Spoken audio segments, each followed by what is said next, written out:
Зээлийн эргэн төлөлт гэж юуг ойлгох вэ? Зээлийн эргэн төлөлт гэдэг нь зээлдэгч авсан зээлийг тодорхой хугацааны туршид тохиролцсон хуваарийн дагуу үндсэн төлбөр болон хүүгийн хамт эргүүлэн төлөх үйл явц юм аа. Энэ дараах үндсэн хэсгүүдээс бүрдэн үндсэн төлбөр, хүүгийн төлбөр гэж. Зээлдэгч авсан зээлийн анхны дүнг тодорхой хугацаанд хэсэгчлэн төлөх нь үндсэн төлбөр юм. Зээлдэгч авсан зээлийн дүнгээс тооцогдсон хүүгийн төлбөрийг төлөх нь хүүгийн төлбөр болдог. Зээлийн эргэн төлөлтийн хуваар нь хоёр үндсэн аргачлаар зохиогдож байна. Үндсэн зээл тэнцүү төлөх арга энэ аргачлаар сар бүр төлөх нийт төлбөр нь буурч явдаг. Эхний саруудад хүүгийн төлбөр өндөр байдаг бол сүүлийн саруудад үндсэн зээлийн төлбөр өндөр байдаг. Нийт төлбөр тэнцүү төлөх арга.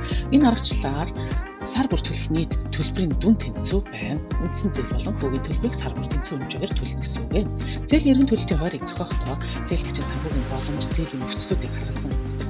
Зээлийн эргэн төлөлтөө хугацаанд нь хийх нь зээлдэгчийн зээлийн түүхийг сайжруулж цааш зээл авах боломжийг нэмэгдүүлдэг байна. Зээлийн эргэн төлөх ямар нөхцөл байдгийг бол банк болон зээлийн төрлөөс хамааран өөр байж болно. Гэхдээ ерөнхийдөө дараах нөхцлүүдийг багтаадаг. Төлбөрийн хуваар. Зээлийн эргэн төлөлтийн хуваар сар бүр, улирал бүр, эсвэл жил байж болно. Төлбөрийн хуваарийг зээлдэгчийн санхүүгийн боломжинд нийцүүлэн тохиролцдог. Хүүгийн хэмжээ. Зээлийн хүүгийн хэмжээ нь зээлийн төрлөөс хамааран өөр байдаг. Зээлийн эргэн төлөх нөхцөлийн талаар мэдээлэл зөвлөмж хаанаас авдаг юм болоо дараахлуудыг дагаж мөрдөх нь зүйтэй. Банкны вебсайт болон мэдээллийн их сурвалжуудыг ашиглах.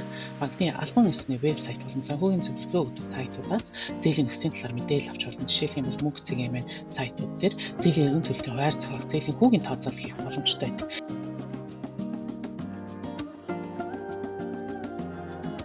Зээлийн гэрээний нөхцөлийг уншиж, зээл авахдаа гэрээний нөхцөлийг нь сайтар уншиж, хүүгийн хэмжээ, төлбөр, хуваар, торгуул зэрэг нөхцөлийг ойлгох хэрэгтэй байдаг.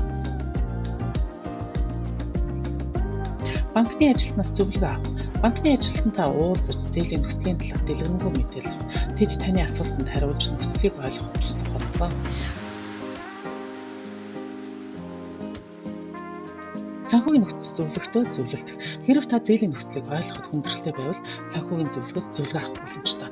Тэд таны санхүүгийн байдал тохирсон зээлийн нөхцөлийг сонгоход тусалдаг. Зээлийн тооцоолоор ашиглах. Зээлийн тооцоолоор ашиглан сар бүрийн төлбөр, нийт төлбөр, хүүгийн хэмжээ зэргийг урьдчилан тооцоолох боломжтой. Энэ таны зээлийн нөхцөлийг илүү ойлгомжтой болгодог.